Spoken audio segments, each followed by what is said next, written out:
ഇതിങ്ങനെ കാണുമ്പോൾ തന്നെ ഒരു 100 കപ്പലോടിക്കാനുള്ള വെള്ളമില്ലേ എൻ്റെ വായിലുണ്ട് കേട്ടോ. കാര്യം ഞാൻ അത്ര ടേസ്റ്റാണ് ഈ ഒരു റെസിപ്പി. ഇത് ചെമ്മീൻ ഫ്രൈ ആണ്.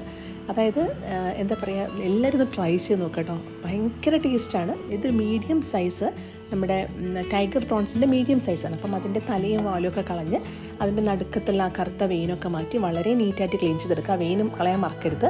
ഇനി ഇതിലേക്ക് മാരിനേറ്റ് ചെയ്യാൻ ആവശ്യമുള്ള പൊടികൾ ചേർത്ത് കൊടുക്കാം. കാശ്മീരി മുളക് പൊടി 1 ടീസ്പൂൺ, മഞ്ഞൾപ്പൊടി കുറച്ച്, കുരുമുളക് പൊടി 1 ടീസ്പൂൺ, ഉപ്പ് ആവശ്യത്തിന്, വെളിച്ചെണ്ണ 1 ടീസ്പൂൺ, പിന്നെ നാരങ്ങ നീര്, ഒരു പകുതി നാരങ്ങയുടെ നീര്, ഇത്രയും കൂടെ ചേർത്ത് നന്നായിട്ടൊന്ന് മാരിനേറ്റ് ചെയ്ത് ഒരു 30 മിനിറ്റ്സ്, ഒരു 30 മിനിറ്റോളം മാറ്റി വയ്ക്കുക. അതൊന്ന് റെഡിയായിട്ട് മാരിനേറ്റ് ചെയ്തൊന്ന് 30 മിനിറ്റ് മാറ്റി വെച്ചേക്കാം. ഇനി ഈ അടുത്ത ഇൻഗ്രീഡിയൻസ് ഓരോന്നായിട്ട് നമുക്ക് എടുക്കാം. അതായത് ഇനി ചുവന്നുള്ളി, ഞാനൊരു 200 ഗ്രാം ചുവന്നുള്ളിയാണ് എടുത്തേക്കണത്. നന്നായിട്ട് വാഷ് ചെയ്തെടുക്കാം. പിന്നെ വെളുത്തുള്ളി ഒരു 2 ഫുൾ വെളുത്തുള്ളി എടുത്തു. പിന്നെ ഇഞ്ചി ഒരു കുറച്ച്, പച്ചമുളക് 3. ഇനി ഇതിനകത്ത് ഉള്ളിയും വെളുത്തുള്ളിയൊക്കെ ഇതുപോലെ ക്രഷ് ചെയ്തെടുക്കണം. മിക്സിയിലൊന്ന് റിവേഴ്സ് ഇട്ട് ചെയ്താലും മതി, ക്രഷ് ചെയ്തെടുക്കുക. അതിനുശേഷം നമ്മുടെ പാൻ ഒരു അരമണിക്കൂറിന് ശേഷം നമ്മുടെ പാൻ അടുപ്പത്തേക്ക് വെച്ച് ബട്ടറാണിത്.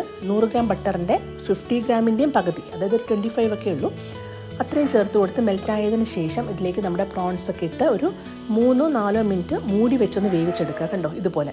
അതിനുശേഷം അത് തിരിച്ചിട്ട് അതേപോലെ തന്നെ ഒരു 3-4 മിനിറ്റ് അപ്പുറം സൈഡും കൂടെ ഒന്ന് വേവിച്ചെടുക്കുക. നമ്മളൊരു ഷാലോ ഫ്രൈ പോലെ ചെയ്യണം. കൊഞ്ച് ഒരുപാട് നേരം, അതായത് ചെമ്മീനും കൊഞ്ചൊക്കെ ഒരുപാട് നേരം നമ്മൾ മൂപ്പിച്ചെടുത്താൽ അതിൻ്റെ ഒരു ടേസ്റ്റ് പോകും. അപ്പോൾ ഇത്രയും മാത്രമേ പാടുള്ളൂ. അത് വളരെ ലോ ഫ്ലെയിമിൽ തന്നെ ആയിരിക്കണം. കണ്ടോ, അത് അടുത്ത സൈഡും അതുപോലെയായി. ഇനി ഈ നമ്മുടെ ചെമ്മീനൊക്കെ ഇതിനകത്ത് നിന്ന് മാറ്റിയിട്ട് ഈ പാനിലാണ് നമ്മൾ ബാക്കിയുള്ള സാധനങ്ങളൊക്കെ ചേർക്കുന്നത്.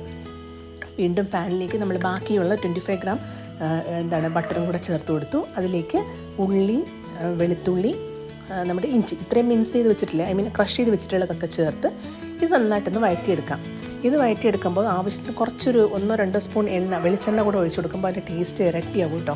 അപ്പം എണ്ണ ഒഴിച്ചു കൊടുക്കുക, ഉപ്പ് ചേർത്ത് കൊടുക്കുക, എന്നിട്ടിത് മൂടി വെച്ച് തന്നെ വേവിക്കുക.